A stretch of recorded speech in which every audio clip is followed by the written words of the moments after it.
असं आहे की सगळ्यात पहिल्यांदा लक्षात घेतलं पाहिजे, ज्या ज्या वेळी संकट असतात त्यावेळी आम्ही एक राहिलं पाहिजे.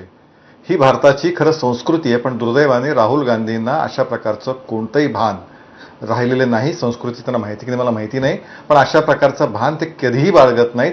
हे आत्तापर्यंत अनेक उदाहरणं दाखवतो. आता लेटेस्ट त्यांच्या ट्रम्प यांनी ज्यावेळी सांगितलं डेड अर्थव्यवस्था वगैरे, तर त्यानंतर लगेच राहुल गांधींनी समर्थन केलं की म्हणे दोघा तिघांना सोडून सगळ्या देशाला सगळ्यांना हे माहिती आहे. खरं म्हणजे माझ्याकडे आता IMFचं ट्विट आहे 2 दिवसापूर्वीचं, आणि त्या IMFचं ट्विटनी पुढच्या या 2025 मधल्या कुठल्या अर्थव्यवस्था कशा वाढणार आहेत, त्यांची काय असणार आहे असाचा टक्केवारी आकडेवारी दिलेली आहे.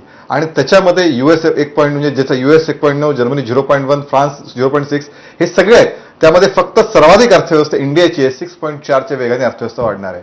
म्हणजे जगातले आर्थिक विषयातले जे विषय आहेत, ज्यांना आर्थिक विषयातलं कळतं ते सगळे मान्य करतात की भारताची अत्यंत कठीण परिस्थितीमध्ये सुद्धा ज्या कोरोना संकट होतं, त्या कोरोना संकट काळानंतर अनेक देशाच्या अर्थव्यवस्था मोडून पडल्या, पण भारताने अत्यंत यशस्वीपणे मार्गक्रमण ठीक आहे. भारताची अर्थव्यवस्थेचा नेमके आकडे काय ते संदर्भासह आपण राहुल गांधी एक मिनिट अमित अगदी आपल्याकडे वेळ कमी आहे. तुमचा मुद्दा लक्षात आला. ठीक आहे, अगदी थोडक्यात पूर्ण.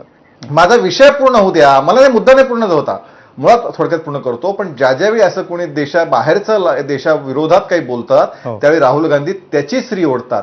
पाकिस्तान ज्यावेळी आपण हे केला, सर्जिकल स्ट्राईक केलं, त्यावेळी पाकिस्तान जे म्हणत होतं तेच राहुल गांधी बोलत होते. ज्यावेळी डोकलामचा संघर्ष सुरू होता त्यावेळी चीनच्या राजदूतांना भेटणार हेच राहुल गांधी होते. म्हणजे अशा अनेक उदाहरणं आहेत. बरोबर आहे केशवजी, तुमचा मुद्दा माझ्या लक्षात आलेला आहे. अतुल लोंढे, तुम्ही हसता हे सगळं ऐकताना. नेमकी तीच भाषा. देशांतर्गत राजकारण वेगळं आहे आणि आंतरराष्ट्रीय स्तरावर आपली काय पॉलिसी असावी हा विषय वेगळा असं आपल्याला वाटत नाही का? या टीकेकडे आपण कसं पाहता? असं आहे की हावडी मोदी, अबकी बार ट्रम्प सरकार, हा धंदा मोदींनी केला, याच्यापूर्वी कुठल्याही पंतप्रधानांनी केलेला नाही आहे. पण डोनाल्ड ट्रम्प काय म्हणले, काय झालं नाही, काय नाही हे सोडून द्या. आपण इकॉनॉमिक फंडामेंटल्सवर चर्चा करू. मायक्रो इकॉनॉमिक फंडामेंटल्समध्ये आज आपली परिस्थिती काय आहे, तर आपला डेट टू GDP रेशो हा 85% आलेला आहे. जगामध्ये पेट्रोल, क्रूड ऑइल आपल्याला स्वस्त मिळतं ना, मग रशियाकडून मिळालेलं ऑइल जे आहे ते अंबानी जे आहे ते एक्सपोर्ट करतात. हा त्याच्यावरचा मूळ ऑब्जेक्शन आहे. मग तुम्हाला स्वस्त मिळालेला क्रूड ऑइल ज्याची किंमत तुम्हाला $50 पर्यंत येते पर बॅरल, मग लोकांना 40 रुपयांनी 42 रुपयांनी पेट्रोल मिळायला पाहिजे, पण ते मिळतं का? नाही मिळत. प्रॉफिट कोणाच्या खिशात जातं, तर मोदींच्या मित्राच्या खिशामध्ये जातं.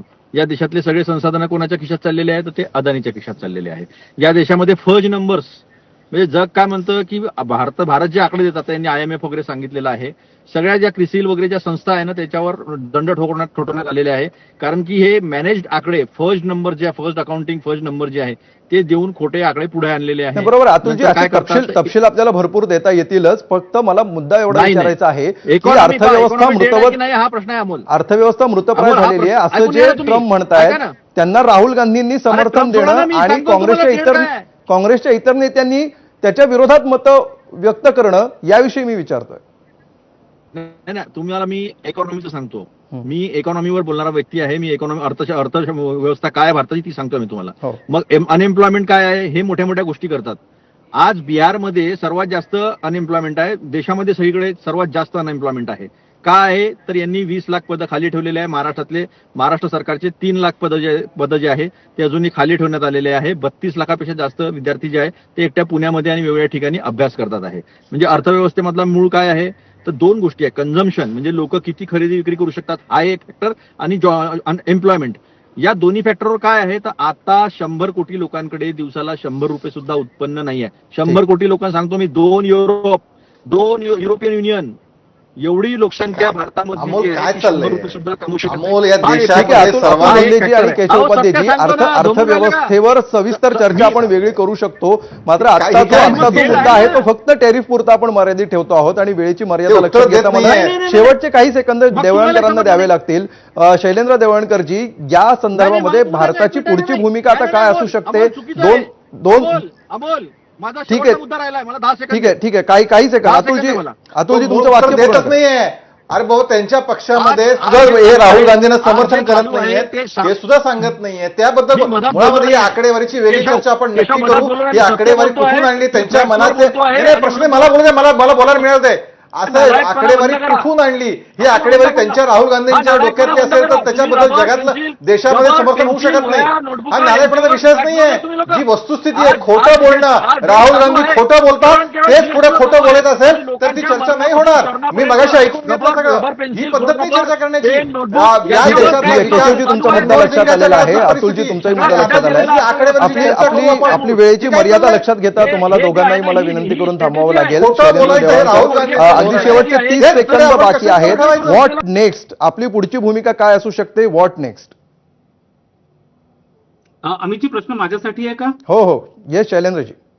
ओके. हा, मला फक्त माझा पहिला मुद्दा 2च मिनिटांत मी पूर्ण करतो. तर मी तुम्हाला हे सांगितलेलं आहे की जरी ट्रम्प हे आता पाकिस्तानची बाजू उचलत असले तरी पाकिस्तान, जपानसह इतर अनेक देशांनी त्यांची री ओढलेली आहे. प्रामुख्याने लक्षात घेतलं पाहिजे आहे की आपण अॅग्रिकल्चर असेल, एमएसएमई असेल, फिशरीज, डेअरी प्रॉडक्ट या संदर्भामध्ये कोणत्याही पद्धतीची कॉम्प्रोमाइज करण्याची भूमिका ही आपली नाहीये.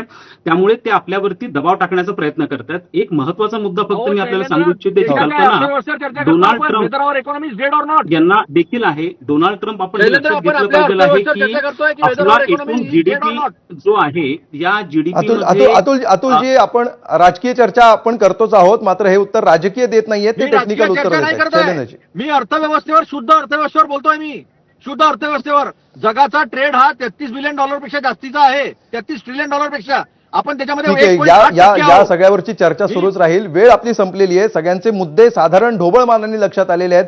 अर्थात हा मोठ्या चर्चेचा विषय आणि सविस्तर चर्चा यावर होत राहील. तूर्त या चर्चेमध्ये वेळ दिल्याबद्दल शैलेंद्र देवणकरजी, अतुल लोंढे आणि केशव उपाध्ये तुम्हा तिघांचे